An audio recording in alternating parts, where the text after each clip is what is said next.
pour vous, cet arrêté est illégal? Écoutez, je pense que j'ai une certaine crédibilité quand je parle d'arrêté illégal. Nous avons gagné avec GDE toutes nos procédures devant la justice française. Euh, donc au bout d'un moment, il va falloir quand même que l'État cesse de se conduire comme le complice d'une bande de voyous agissant dans l'illégalité.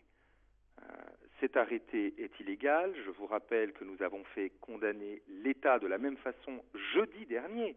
Je ne parle pas d'une décision qui a eu lieu il y a un mois ou un an. Jeudi dernier, l'État a été condamné. Nous allons bien évidemment déférer de nouveau cet arrêté gravement illégal. C'est une voie de fait gravement illégale qui a été commise par l'État. Nous allons donc bien évidemment obtenir une annulation à nouveau de cet arrêté avec une procédure de grande urgence cette fois-ci et nous espérons que pouvoir déposer la requête en fin de journée ou demain matin au plus D'accord. tard. Vous évoquez effectivement l'annulation du précédent arrêté décidé la semaine dernière par le tribunal administratif de Caen. En la matière, aujourd'hui, ou en tout cas hier, l'arrêté qui est pris est relativement différent, je pense qu'on peut le dire, puisqu'il porte sur la circulation. En matière de réglementation sur la circulation, vous interdire d'amener vos camions est illégal, mais vous nous dites, mais sur quel point de vue finalement? Mais tout simplement parce qu'il n'appartient pas à l'État de fixer le détail des aménagements techniques d'une route départementale. La sécurité notamment relève de la responsabilité du Conseil général. Euh, les services de l'État ont eu connaissance des aménagements routiers à proximité du site en 2011, monsieur. En 2011.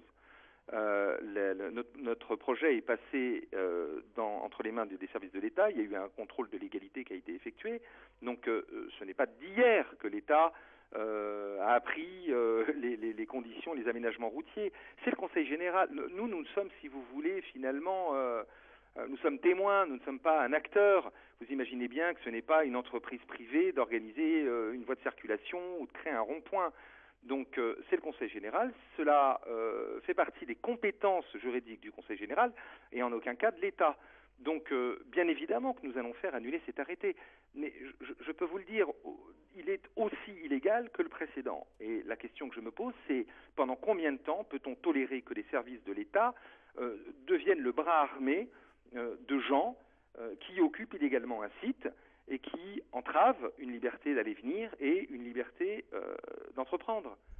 Je vous rappelle que la société que je représente a un chiffre d'affaires d'1 milliard d'euros, que nous avons 1400 salariés en France.